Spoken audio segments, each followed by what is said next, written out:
एक जंगल था। जंगल में सारे जानवर बहुत खुशी से रहते थे।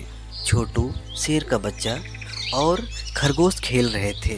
खरगोश छोटू से कहता है, छोटू, आज तो मुझे कुछ खाने को नहीं मिला, लेकिन तुम्हारे पापा तो रोज तुम्हें अच्छा अच्छा खाना लाते होंगे खाने को। तो इस पर छोटू कहता है, पापा, मैंने आज तक तो अपने पापा को देखा नहीं। तो इस पर खरगोश कहता है, क्यों मजाक कर रहा है। और दोनों खेलते खेलते अपने घर चले जाते हैं। छोटू अपने घर जाके अपनी माँ से कहता है, मम्मी, मेरे पापा कहाँ हैं? ये सुनते ही रीमा सन्न रह जाती है, इसलिए कि कभी छोटू अपने पापा के बारे में नहीं पूछा था।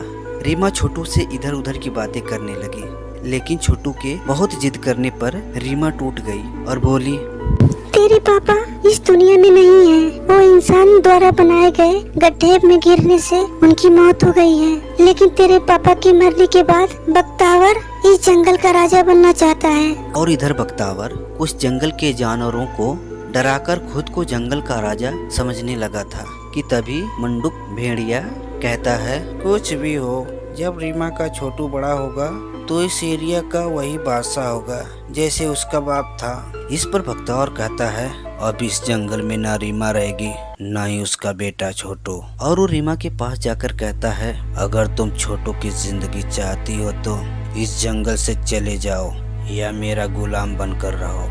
लेकिन रीमा गुलामी ना पसंद करके जंगल से जाने का फैसला किया और वो जंगल छोड़कर चली गई छोटू को लेकर और जाके दूसरे जंगल में रहने लगी। वहाँ छोटू के फिर से नए दोस्त बने। 2 साल बाद छोटू रीमा से कहता है, मम्मी, अब हमको अपने घर चलना चाहिए। तो उसकी माँ कहती है, बेटा, मैं उस जगह को कब का भूल चुकी हूँ। इस पर छोटू कहता है, माँ, आप कैसे भूल सकते हो उस जगह को?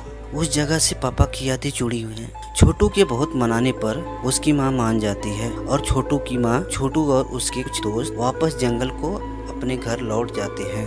रीमा देखती है कि बख्तावर अपने चेलों के साथ गप्पे मार रहा था। रीमा को देखते ही बख्तावर कहता है, ये शक्ल तो जानी पहचानी लगती है। रीमा कहती है, अच्छे से देख लो मेरी शक्ल को, क्योंकि तुम यहाँ से जाने वाले हो। आज से तुम्हारी हुकूमत खत्म। इस पर बख्तावर कहता है, ओहो रीमा, तुम हो। तुम्हें मेरा विशाल साम्राज्य देखकर ये नहीं लगता कि तुम यहाँ मारी जाओगे।